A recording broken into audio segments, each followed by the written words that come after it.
Me llamo Roberto, pero en la carretera todos me conocen como Don Roberto. Llevo más de 30 años manejando tráiler por las rutas más traicioneras de México, pero ninguna como la Sierra Juárez.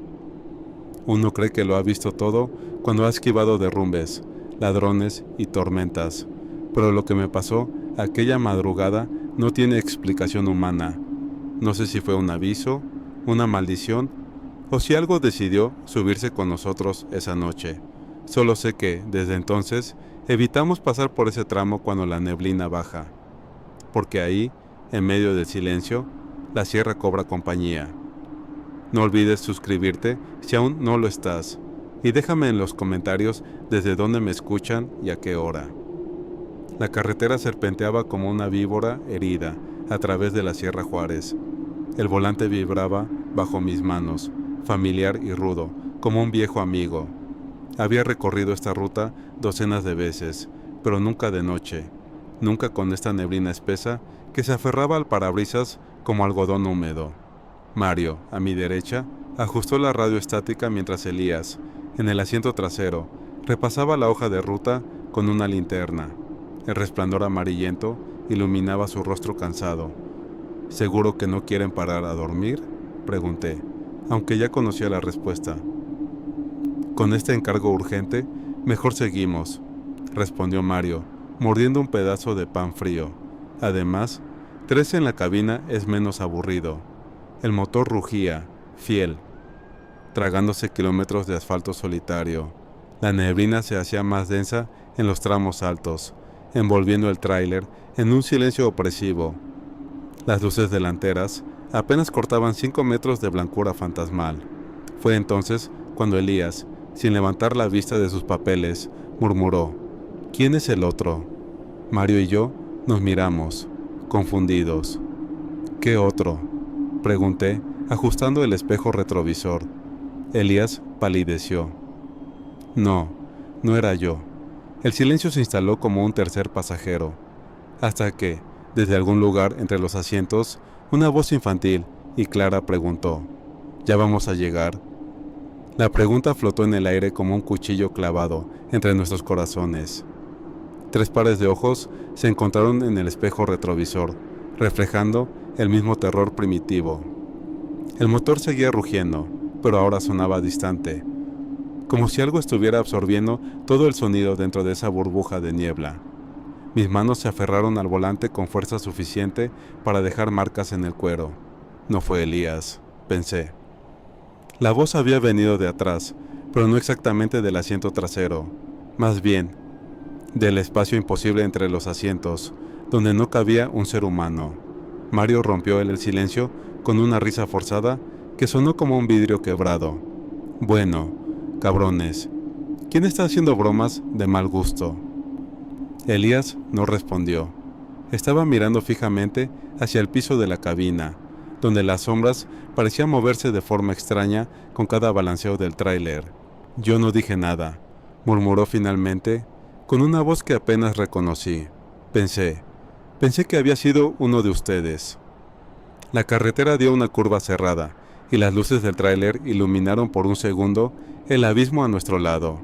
En ese instante, creí ver una silueta pequeña y oscura parada, justo al borde del precipicio, mirándonos pasar. Pero cuando volví la cabeza, solo había niebla. Vamos a parar, dije, sintiendo cómo el sudor frío me corría por la espalda.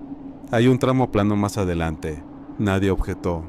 Mientras reducía la velocidad, algo golpeó suavemente la parte trasera de la cabina, como si una mano pequeña hubiera dado un toque tímido contra el metal. Los 3 lo escuchamos. Los 3 fingimos no haberlo escuchado. El tráiler se detuvo con un gruñido de frenos hidráulicos. La niebla nos envolvió por completo, convirtiendo las ventanas en pantallas lechosas que reflejaban nuestros rostros demacrados. Apagué el motor y el silencio cayó como una lápida. Mario fue el primero en moverse.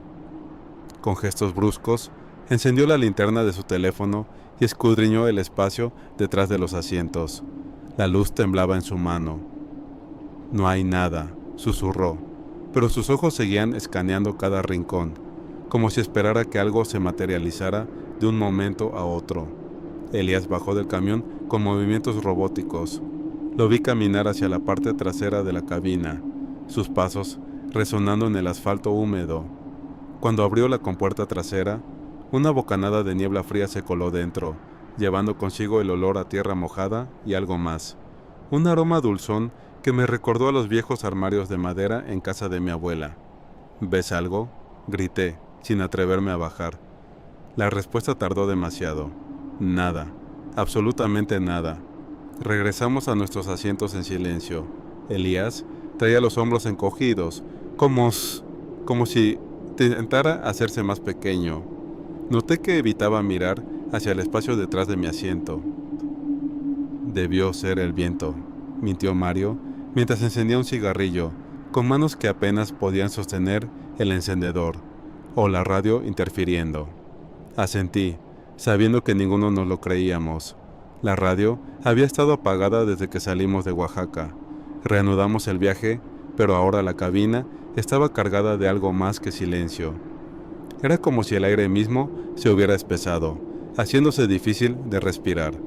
Cada crujido del asiento, cada pequeño ruido del motor nos hacía sobresaltarnos. Fue entonces cuando recordé las cámaras de seguridad.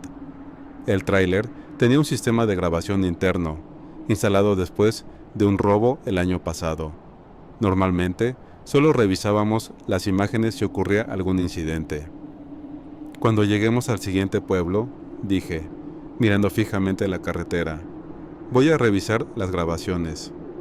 Nadie respondió. En el espejo retrovisor, noté que Elías no dejaba de frotarse el brazo izquierdo, como si algo lo hubiera rozado ahí, algo frío. El pueblo más cercano era apenas un puñado de casas aferradas a la montaña. Estacionamos el tráiler frente a una fonda abandonada, sus ventanas rotas como ojos ciegos que nos observaban. La niebla seguía ahí, inmóvil, como si hubiera decidido esperarnos. Conecté el disco duro del sistema de cámaras a mi laptop. La pantalla iluminó nuestros rostros con un brillo azulado que nos hacía parecer cadáveres. Mario se sentó a mi derecha, mordiéndose el labio inferior hasta hacerlo sangrar. Elías se negó a acercarse, prefiriendo quedarse de pie junto a la puerta, como preparado para huir. Las imágenes en blanco y negro mostraban el interior de la cabina desde 4 ángulos diferentes. Avancé la grabación hasta el momento en que habíamos entrado en el tramo más denso de la niebla. Al principio, todo era normal. Mario ajustando la radio. Elías revisando papeles, yo conduciendo. Luego, en el minuto 37:14, algo cambió. En la cámara trasera, justo cuando Elías preguntó, ¿quién es el otro?, el video se distorsionó por un segundo. Un patrón de interferencia recorrió la pantalla, y cuando la imagen se estabilizó, noté algo que me detuvo el corazón. Entre los asientos, donde solo debería haber espacio vacío, la grabación mostraba una mancha borrosa. No era un problema de la cámara, porque el resto de la imagen seguía nítido. Era como si algo, o alguien, estuviera ahí, pero la cámara no pudiera enfocarlo correctamente. Avancé unos segundos más. La voz infantil sonó clara en el audio de la grabación. ¿Ya vamos a llegar? En ese mismo instante, en la cámara del techo, vi cómo Elías se estremecía violentamente, como si alguien hubiera pasado un dedo helado por su nuca. Pero lo peor vino después. Minutos más tarde, cuando habíamos fingido no escuchar el golpe en la parte trasera, las cámaras captaron lo que nosotros no habíamos visto. En el piso de la cabina, cerca del pedal del freno, aparecieron unas huellas diminutas, huellas de barro fresco, de pies descalzos, que no estaban ahí cuando revisamos. Elías dejó escapar un gemido ahogado. «Apágalo», susurró. «Por favor, apágalo ya». Pero seguí mirando, porque ahora notaba algo más. Las huellas no llevaban hacia la puerta, llevaban hacia mí.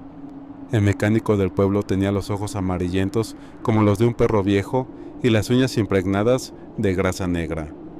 Se llamaba Don Chema, y cuando le mencionamos el tramo de carretera donde ocurrió el incidente, sus manos dejaron de trabajar en el carburador que estaba reparando. «Ese camino no es bueno de noche», murmuró, limpiándose las manos en un trapo sucio que olía a gasolina rancia. Hace 40 años, en el 83, un tráiler como el suyo se quedó varado ahí durante una nevada. El sol comenzaba a caer, proyectando sombras largas que se estiraban como dedos huesudos hacia nuestro camión estacionado. Don Chema encendió un cigarrillo de tabaco negro antes de continuar. Era una familia completa, padre, madre y 3 hijos. El motor se apagó y no pudieron arrancar de nuevo. La tormenta duró 3 días. Cuando los encontraron, hizo una pausa, escupiendo al suelo. Bueno, el frío no fue lo único que los mató. Mario se aferró a mi brazo con fuerza. ¿Qué quiere decir? El mecánico miró hacia la sierra, donde la niebla comenzaba a condensarse de nuevo. Dicen que se escuchaban gritos esa noche, no de dolor, sino de miedo, como si algo hubiera entrado al tráiler con ellos. Sus ojos se posaron en mi camión. Solo encontraron 4 cuerpos. La niña menor, de unos 7 años, nunca apareció. El silencio que siguió fue roto por el sonido de algo metálico cayendo dentro de nuestro tráiler. Todos giramos hacia el vehículo. La puerta del lado del pasajero, que había dejado cerrada, ahora estaba entreabierta. Don Chema no pareció sorprenderse. La gente del pueblo dice que cuando la niebla es espesa, se puede ver a una niña pequeña al borde de la carretera, pidiendo aventón. Apagó el cigarrillo en el suelo. Lo curioso es que los que la llevan nunca vuelven solos. Elías, que había permanecido en silencio, de pronto señaló con mano temblorosa hacia nuestro tráiler. «Miren». En el parabrisas, empañado por el cambio de temperatura, alguien había dibujado con un dedo pequeñas figuras infantiles, un sol, unas montañas y una casa con humo saliendo de la chimenea. El dibujo estaba del lado interior del vidrio. 1 año había pasado desde aquella noche en la Sierra Juárez. 12 meses de pesadillas recurrentes donde despertaba sobresaltado, convencido de haber escuchado risas infantiles en mi dormitorio. Mario había dejado el trabajo, mudándose a Veracruz sin dejar dirección. Elías ahora conducía rutas urbanas, negándose a pisar otra vez la carretera de la sierra. Pero la necesidad tiene cara de hereje. El contrato era demasiado bueno para rechazarlo. Triple pago por llevar una carga urgente a Oaxaca en plena temporada de lluvias. Acepté, jurándome a mí mismo que tomaría la ruta larga, la que bordeaba la sierra sin entrar en sus tramos más altos. El destino se rió de mis planes. Una inundación había cerrado la carretera alternativa. El desvío me llevó directo al mismo tramo maldito donde todo había comenzado. El primer indicio fue la radio. Estaba sintonizada en mi estación favorita, como siempre, hasta que, sin razón alguna, comenzó a cambiar de frecuencia por sí sola, pasando rápidamente por estática y fragmentos de voces hasta detenerse en un silencio absoluto. Entonces la escuché, la misma voz infantil del año anterior, pero ahora clara como cristal, como si alguien estuviera sentado justo a mi lado. Ya vamos a llegar. Mis manos se aferraron al volante con tal fuerza que los nudillos palidecieron. No me atreví a mirar al asiento del pasajero. No necesitaba hacerlo. El aire dentro de la cabina había cambiado, volviéndose denso y frío. Olía a tierra mojada y a ese aroma dulzón que recordaba a los armarios viejos. En el espejo retrovisor, por un brevísimo instante, vi el reflejo de una niña sentada detrás de mí. Llevaba un vestido floreado, empapado, y su cabello goteaba agua sobre los asientos. Cuando volví a mirar, solo estaba el vacío, pero en el vidrio empañado de la ventana, una pequeña mano había escrito con letra temblorosa: «Gracias por llevarme a casa».